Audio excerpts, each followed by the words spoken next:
Hey guys, it's Keelan. I'm back with another video. Today we are doing my July reading wrap-up. Even though this is a little late and July was not the best reading month for me, I still really wanted to post this because I want to get in the habit of posting them every single month and have these to look back on and reflect on. And books are a huge part of my life, so I want to share it here on my channel. So I hope you still watch and enjoy this video. If you want to see more book content from me, definitely check out my book talk and my bookstagram. I post almost daily on both of those, and you get a lot of book content from me on those two platforms. Like I said, July was a little bit of a slow reading month for me. I just had a lot going on, lots of traveling, so I didn't read as much as I usually do. I only read 12 books, which if you know me, I normally read over 20 a month. The last 2 months we haven't done that, including July, so hopefully we can get back on track for August. But July was a little bit slower. I only read 12 books and a lot of them were audiobooks, so let's go through them all now. The first book I read in July was The Billionaire by Marnie Mann. I listened to this as an audiobook. This is the second book in the Dalton Brothers series and I really enjoyed it. I still think I like the first one more, but it was still really good. Jenner and Joe just delivered on every level. This was age gap, forbidden, so spicy. I am so excited to dive into more of Marnie Mann's books because they are steamy. The chemistry, the relationship dynamic between these two main characters was just so good. I really enjoyed it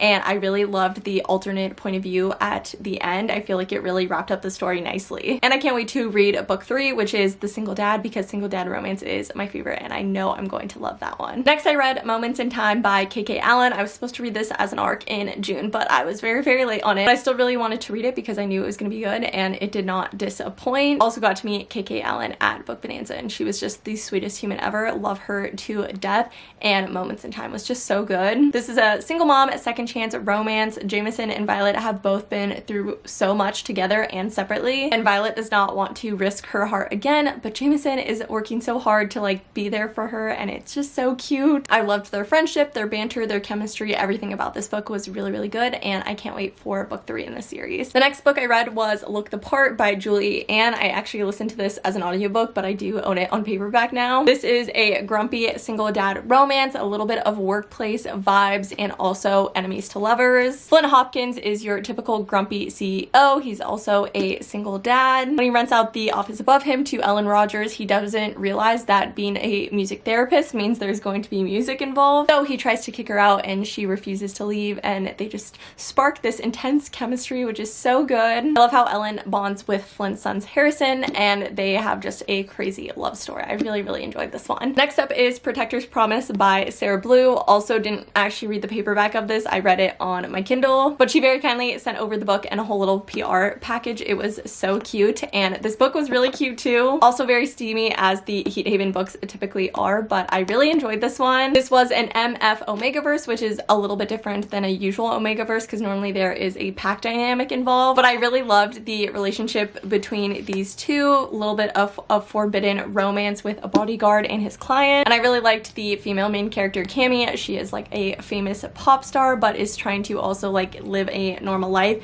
and not be surrounded by like the famous life all the time. I think these two provided a really good contrast to each other and I just really liked it, and I'm already excited for the next Heat Haven book. Yet another book that I own in paperback that I didn't actually read as a paperback. Next I read A Nordic King by Karina Howe. I listened to this as an audiobook, but I'm obsessed with this special edition cover from Hello Lovely box. I got it in my first Trope of the Month box from them and I'm obsessed with this cover, so I'm really glad I got it because I also really loved the book. It's a single dad romance, so that already kind of wins in my book, but grumpy sunshine, nanny romance, and a royal aspect. It was so good. Haskell and Aurora are just so good together. There is just so much chemistry and tension brewing between them throughout this whole book. I forgot that this is age gap too, which was another element that I really loved, but they are just like the perfect grumpy sunshine dichotomy. Haskell and his girls have just been through so much and Aurora just sweeps in as her sunshiny self and helps them heal, which I really love. The girls were adorable in this one, especially with their pig Snarf, which I just love that whole element of it. It was so funny. Really loved this book. It was one of my favorites of the month. This is apparently the month of books I own in paperback but read in different formats because I read this on my Kindle, but I do own the paperback of it. V. Keeland very kindly sent it over to me and I'm glad she did because I really liked this one. I love a good workplace romance, especially with the enemies to lovers vibes mixed in. These two had such good banter. I think that's just something that V. Keeland always nails. I forget the other book that I've read from her, but it was really good and had that good funny banter in it. Evie and Merrick were so perfect together. I love that his grandma was kind of the one to to push them together. And they start off kind of as enemies. They really banter a lot in the beginning, but you can just feel the attention and chemistry like building between them. And they're both trying to resist each other, but they really care for each other, which I found really, really sweet. And by the end, you could just tell how much they both cared for each other and how supportive they were of one another. And there was a crazy plot twist in the end that I was not expecting, but that I really enjoyed because it was not really a third act breakup. It was like separate. So this was another pretty good read of the month. I don't fully remember all of the plot details, to be honest, but it was good vibes, so I would recommend. Next, I did a full reread of the Gibson Boys series by Adriana Locke. This is one of my favorite series. This is the third time through that I've read it. I read it first in 2019 and then in 2020, and then I reread it now. And everything about this series is just so good. These books are sweet. These books are funny. They've got a good amount of spice in them too. I love all the heroes. They need a good bang over the head to realize they're in love, but once they do, they go hard for their woman, and I love it. The heroines in this series are all so different, but they bring such a good element and dynamic to the series, and I love the friendship that they build between one another and the other brothers throughout the series. It's so good.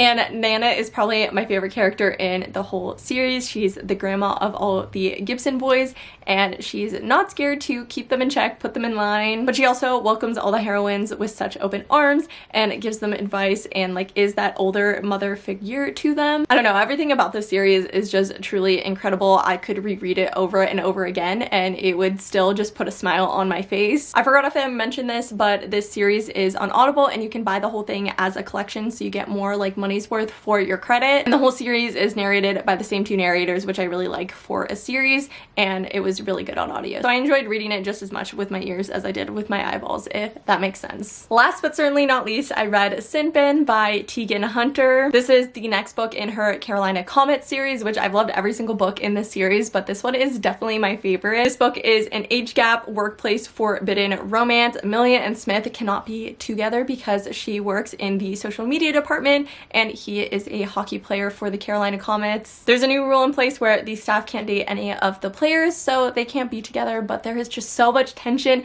between these two. They hooked up 2 years ago and they decided to both just kind of ignore it, especially when they realized that they both worked for the same team. But now 2 years later, they're forced to work on the same project together, and all of that chemistry and tension is right there back between them. And as a social media manager, it was really fun to see a social media manager in a book and have it portrayed pretty accurately, I think. So I really loved Amelia's character, and then I loved Smith too. He was like this older, grumpy hockey player, and he has to grapple a lot with if it's time to hang up his skates at the end of the season or if he continues to play hockey.